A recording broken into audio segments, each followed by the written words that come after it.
Hello, my diamonds and my TikTokers and my Teletubby SheilaTruelove here. You know, for all the people who believe that Christians should not be involved in politics because the Bible says that we are not supposed to be no part of the world, I always pin this in the comment area. Let's think about that for a moment. In biblical times, we had kings like King David, King Solomon, who were heavily involved in politics. They led their nations and made important decisions that affected their people. So if it was okay for them to be involved in politics back then, why shouldn't we be okay? Why shouldn't it be okay for us today? I had to write this down because I don't want to ramble on and, just go off track.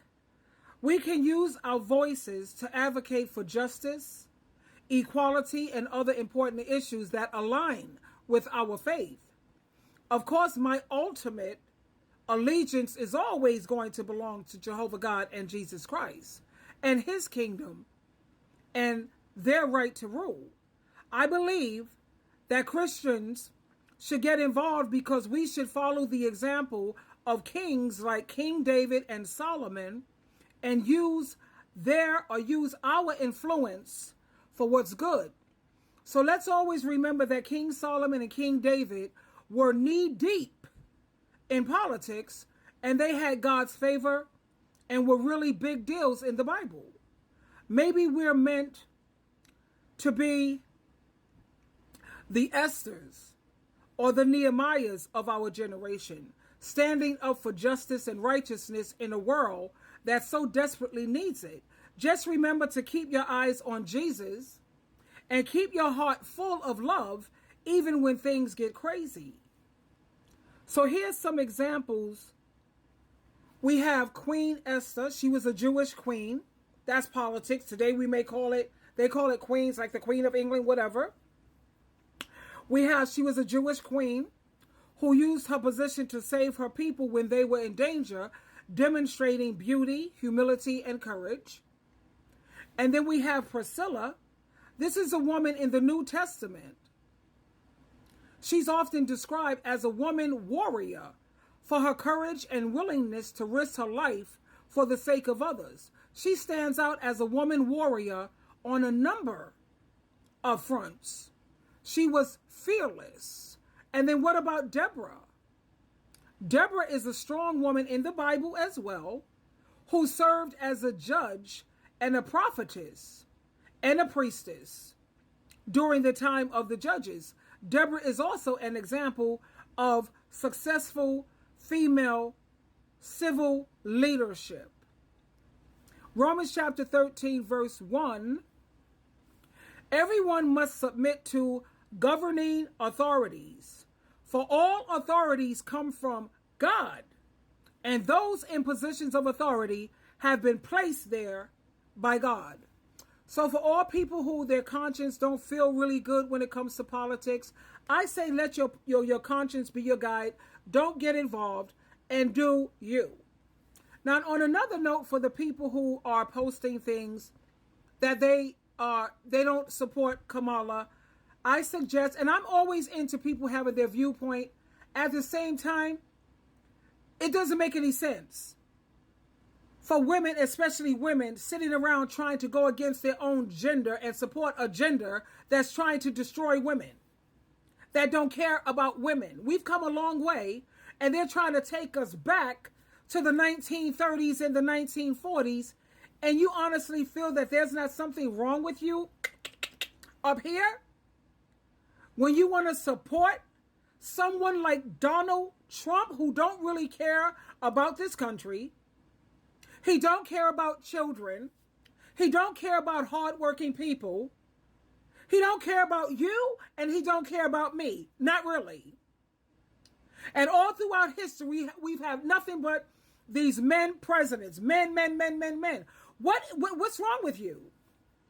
You don't even want to give your own gender a try. That to me tells me psychiatric hospital, something's got to be wrong with you. You want to support someone who, but then again, I think about women who they were in abusive relationships, and instead of just learning from their experiences, they go back out there and they keep signing up for it. And then they try to act like they're victims. They're not victims, baby. They're volunteers. They keep on signing up for this male patriarchy. What has male patriarchy really done for women? And finally, we have a chance where there's a potential to make a difference. Somebody who's working with these immigrants, she has a plan. When you look at all these people who are struggling financially and can't afford, have you seen the prices of rent, mortgages, real estate? What about food? What has Donald Trump done for anybody who's hardworking and the poor and people who are struggling, or even the middle class? What has he done? Go into your supermarket. Don't believe me. Look at those prices. Look at all the people who are laying on the street who are homeless, no place to live because the rents are ridiculous. What planet are you living on? What planet? Because the damn sure is not Earth. And this is a video I want to share with you right now. What does the American government think is going to happen if rent prices continue to increase and our salaries are not increasing with it? Hello? Genuinely, what do they think is going to happen? I truly don't understand not doing rent caps. I know that's a thing in New York, but I'm from the South. I've never heard of such a thing down here. I only hear about it in New York. That needs to be instituted nationwide, and it needs to be by state, by square footage of the apartment. There are people out here who can't even afford food. Show inflation is rippling into every corner of American life, with some people skipping meals because they simply can't afford it. Prices may be down at the gas pump, but prices overall, especially for food, have increased by 8% more than they were last year. Show inflation is rippling into every corner of American life, with some people skipping meals because they simply can't afford it. Prices may be down. Are we on the same planet here? Food prices are through the roof. This is fucking crazy. Before I leave Publix, I gotta show y'all these prices. This is for a case of sodas. This used to be $3 to $4. This is $9.29 for a case of sodas. Look at this. For a case of root beer, it's $11.49. A carton of eggs is $11.39. Come on with these prices, bro. For a bag of barbecue Lay's, $4.99. It's $5 for a bag of chips. It used to be $2. This is insane. This is $10 for a case of Gatorade. And they had the nerve to put buy two, get one free. You're paying $20 for 2 cases of Gatorade, man. That's insane. These used to be $4. And they're doing buy two, get one free, making people think that they're getting a deal. It's crazy, man. What happened to our country in just 4 years? You know what happened to the country? It's called Donald Trump. He don't care about you or me, struggling people who are working hard. He don't give a damn. He's a fat cat living large. And you want to sit up here and put him back in office? Yeah, like I said, psychiatric hospital coming up. And don't put anything. If you're going to be voting for Donald Trump, sweetheart, create your own channel. And I'm saying this respectfully.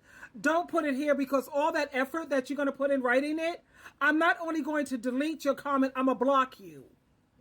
Because I'm trying to hang out with people who have sanity, who are mentally healthy, and people who genuinely care about children and who really care about this country. And if you vote for Donald Trump, you don't give a damn about this country. Not really. Twinkle, twinkle, twinkle.